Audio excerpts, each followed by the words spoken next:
बिस्मिल्लाहिर्रहमानिर्रहीम। बेटे हम आज इस चैप्टर का लास्ट पोर्शन स्टार्ट करेंगे, दैट इज़ कॉल्ड सॉल्ट। इसमें से बहुत सारे इम्पोर्टेंट क्वेश्चंस भी हैं और ये रिएक्शंस, ये ऐसा टॉपिक है जिसमें मैक्सिमम रिएक्शंस आते हैं। स्टार्ट करते हैं बेटे सॉल्ट की डेफिनेशन से। सॉल्ट हमारे पास बेसिकली होता क्या है पहले से देख लेते हैं। तो जैसे कि देखो डेफिनेशन लिखी हुई है, सॉल्ट आर आयोनिक कंपाउंड्स। अब आयोनिक कंपाउंड्स का क्या मतलब है? ऐसे कंपाउंड्स जो कि आयनिक इन नेचर हो या जिनमें आयनिक बॉन्ड हो। 9th क्लास में ये पूरा टॉपिक है। फॉर्म्ड बाय, अब यहाँ पर क्या लिखा है? Formed by neutralisation. न्यूट्रलाइजेशन हम पहले बच्चे देख चुके हैं। न्यूट्रलाइजेशन रिएक्शन कौन सा होता है? जिसमें एसिड किससे रिएक्ट करता है? बेस से। तो सॉल्ट भी हमारे पास एक आयनिक कंपाउंड है जिसमें जो कि एसिड और बेस के रिएक्शन से बन रहा है। तो सॉल्ट के अब आगे फर्दर थोड़ी सी एक्सप्लेनेशन है कि सॉल्ट पे हमारे पास कौन कौन सी चीज़ें होती हैं। एक पॉजिटिव आयन होता है और एक नेगेटिव आयन होता है। जिसके ऊपर पॉजिटिव चार्ज होता है उसे क्या नाम दिया जाता है? कैटाइन का।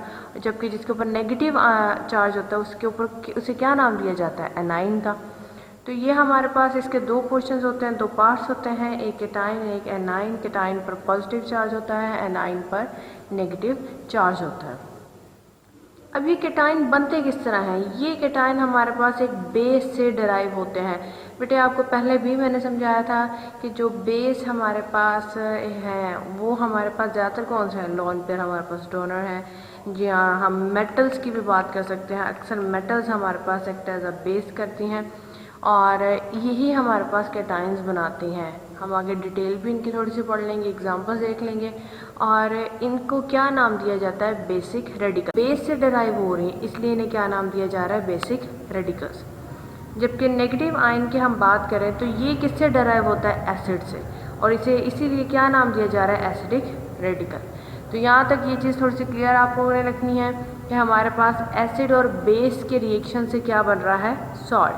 जो एसिड है वो एनाइन दे रहा है, जो बेस है वो कैटाइन दे रहा है। इन दोनों को जब वो कंबाइन होते हैं, एक आयनिक बॉन्ड बनती है, तो हमारे पास क्या बन जाता है? सॉल्ट। सॉल्ट्स की डेफिनेशन तो हमने देख ली है। उसके बाद आपके बुक्स में ये एक टेबल नज़र आ रहा होगा जिसमें एसिड एंड देयर सॉल्ट्स के हवाले से इसमें ये बताया जा रहा है कि कौन सी मेटल्स होंगी, किन एसिड्स के साथ रिएक्शन होगा तो कौन सा सॉल्ट बनेगा। एसिड हमारे पास जैसे कि एनाइन दे रहा है तो मेटल्स हमारे पास कैटाइंस देगा जो कि एक्ट एज अ बेस करेंगे।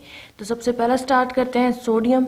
सोडियम का जब रिएक्शन हाइड्रोक्लोरिक एसिड HCl से होगा तो सोडियम मेटल की फॉर्म में ये पॉजिटिव फॉर्म में जाएगी, Na positive. Hydrochloric acid Cl negative form में जाएगी तो NaCl हमारे पास सोडियम क्लोराइड बनेगा।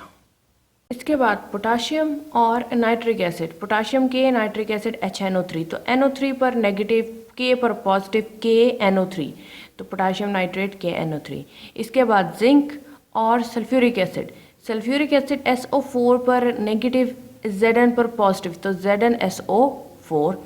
इसके बाद कैल्शियम Ca और फॉस्फोरिक एसिड हमारे पास क्या है? H3PO4। अब हाइड्रोजन पर तो पॉजिटिव आएगा, PO4 पर कौन सा आएगा? नेगेटिव आएगा। तो Ca साथ में PO4 जब हमारे पास कंबाइन होगा तो Ca3PO4 ट्वाइस। अब ये क्यों नंबरिंग की हुई है? ये इस वजह, यहाँ कैल्शियम 3 है, PO4 2 है। Number of positive charges positive और नेगेटिव इक्वल करने के लिए। सिल्वर की बात करें Ag, साथ में एसिटिक एसिड, ये सारा नेगेटिव होगा और H पर हमारे पास क्या आ जाएगा? पॉजिटिव। ये कंबाइन हो जाएगा Ag के साथ तो सिल्वर एसिटेट हमारे पास बन जाएगा। इसमें 2-3 एग्जांपल्स आप लोग कर लें। अब हम कैरेक्टरिस्टिक्स ऑफ सॉल्ट्स देखते हैं। कैरेक्टरिस्टिक्स का क्या मतलब है कि किसी भी हमारे पास जो सॉल्ट्स हैं उसकी खसूसियात, उसकी प्रॉपर्टीज़ जो कि सिर्फ उसी की हों, वो प्रॉपर्टीज़ किसी और से मैच ना करती हों। तो इसमें हम प्रॉपर्टीज़ देखेंगे इसके हमारे पास 4 प्रॉपर्टीज़ हैं। स्टार्ट करते हैं फर्स्ट वन से। पहले जैसे कि बेटे डेफिनेशन में भी था, आयनिक कंपाउंड्स हमारे पास होते हैं और ये क्रिस्टलाइन फॉर्म में पाए जाते हैं। आप कॉमन एग्जांपल ले लो, NaCl कॉमन सॉल्ट घरों में पाया जाता है। नमक जिसे हम कहते हैं, ये सॉलिड फॉर्म में हमारे पास होता है, क्रिस्टलाइन फॉर्म में होता है और इसमें आयनिक बॉन्ड होती है। इसके बाद सेकंड पॉइंट हमारे पास क्या है? High melting and boiling point. जो सॉल्ट्स होते हैं, आयनिक बॉन्ड हमारे पास एक बहुत ज़्यादा स्ट्रॉन्गर बॉन्ड है, बहुत ज़्यादा स्ट्रॉन्ग अट्रैक्शन होती है कैटाइन और एनाइंस के दरमियान, इसलिए इनका मेल्टिंग और बॉइलिंग पॉइंट दोनों हाई होता है। वाटर ऑफ क्रिस्टलाइजेशन, अब वाटर ऑफ क्रिस्टलाइजेशन का क्या मतलब है कि जब वो क्रिस्टल्स बन रहे होते हैं तो उन क्रिस्टल्स के साथ कुछ वाटर मॉलिक्यूल्स बाइंड कर जाते हैं, तो इसका क्या मतलब है वाटर ऑफ क्रिस्टलाइजेशन। हमारे पास हम एग्जांपल अब इसकी देखते हैं। फर्स्ट वन हमारे पास क्या है, copper sulphate, copper Cu sulphate SO4 और साथ में इसके 5 वाटर मॉलिक्यूल्स होते हैं।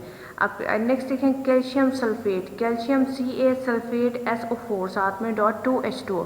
तो वाटर ऑफ क्रिस्टलाइजेशन हमारे पास स्पेसिफाइड होते हैं, ये चेंज नहीं हो पाते हैं। अब कॉपर सल्फेट के साथ हमारे पास एक सॉल्ट है, हमेशा 5 मॉलिक्यूल्स ही बाइंड करेंगे, ना 5 से ज़्यादा ना 5 से कम। तो वाटर ऑफ क्रिस्टलाइजेशन हमारे पास उतने ही वाटर मॉलिक्यूल्स फिक्स्ड फॉर्म में होते हैं, वो चेंज नहीं हो पाते हैं। अब जिस तरह कैल्शियम सल्फेट में हमारे पास 2 वाटर मॉलिक्यूल्स हैं तो 2 ही रहेंगे, उसकी जब भी क्रिस्टलाइजेशन करवाई जाएगी हमेशा 2 ही रहेंगे। इसके बाद लास्ट पॉइंट देखते हैं न्यूट्रल कंपाउंड। हमारे पास ये एक न्यूट्रल कंपाउंड होता है, इसका मतलब ओवरऑल अगर हम चार्ज देखते हैं उसके ऊपर कोई चार्ज नहीं होता है। इसके बाद हमें कुछ थोड़ी सी एक्सप्लेनेशन बताई गई है इनके कैटाइंस और एनाइंस के नंबर्स के हवाले से। इसमें एक बात क्लियर रखना बेटे, equal number of positive and negative ions नहीं होते हैं। हम कुछ एग्जांपल्स भी आप लोगों ने पहले देखी हैं, इसमें ऐसा नहीं होता कि number of cations is equal to number of anions. हमारे पास पॉजिटिव आइन और नेगेटिव आइन के नंबर्स इक्वल नहीं होते हैं। अब इसकी क्या वजह है, सपोज दैट एक हमारे पास कैटाइन ऐसा है जिस पर 2+ चार्ज है और एक एनाइन कैसा है, ऐसा है जिसमें -1 चार्ज है। ओवरऑल तो न्यूट्रल होना है, कैटाइन जब एक होगा जिसके ऊपर 2+ चार्ज है तो एनाइन यकीनन हमारे पास क्या आएंगे, 2। जिस तरह के एक हम वैसे ही अपने समझने के लिए जनरल एग्जांपल देख देते हैं। जिस तरह यहाँ A पर कौन सा चार्ज है 2+, B पर कौन सा चार्ज है -1। जब इनका हम कंपाउंड एक ऐसे कैटाइंस और एनाइंस कंबाइन होंगे तो कंपाउंड हमारे पास कैसा बनेगा, A हमारे पास एक ही होगा लेकिन B कितने होंगे, 2, क्योंकि इनको ओवरऑल क्या बनाना होता है, न्यूट्रल। जितने प्लस हैं उतने ही नेगेटिव आने होते हैं। तो हमारे पास जो कंपाउंड्स हैं उनमें ज़रूरी नहीं होता है कि number of cations and anions equal हो, जबकि उनमें हमेशा equal number of positive and negative charges होते हैं, क्योंकि ओवरऑल न्यूट्रल होता है। तो जितने नंबर ऑफ पॉजिटिव चार्ज हैं उतने ही नंबर ऑफ नेगेटिव चार्जेस होने चाहिए। अगर ऐसा नहीं होता है तो उस पर कोई ना कोई चार्ज फिर आएगा, जैसे ऐसा, हालांकि ये इसकी प्रॉपर्टी नहीं है। तो ये कुछ प्रॉपर्टीज़ थी, मैं थोड़ा सा रिवाइज करवा देती हूँ। आयनिक कंपाउंड क्रिस्टलाइन फॉर्म में होते हैं, high melting and boiling point. Water of crystallization का क्या मतलब है कि उनके क्रिस्टल के साथ फिक्स्ड एक अमाउंट होती है जो कि वाटर मॉलिक्यूल बाइंड होते हैं। न्यूट्रल कंपाउंड हमारे पास ओवरऑल होते हैं, कोई चार्ज नहीं होता। Number of positive and negative charges हमारे पास उनके इक्वल होने चाहिए, जबकि उनके हमारे पास नंबर्स इक्वल नहीं होते, चार्जेस इक्वल होते हैं।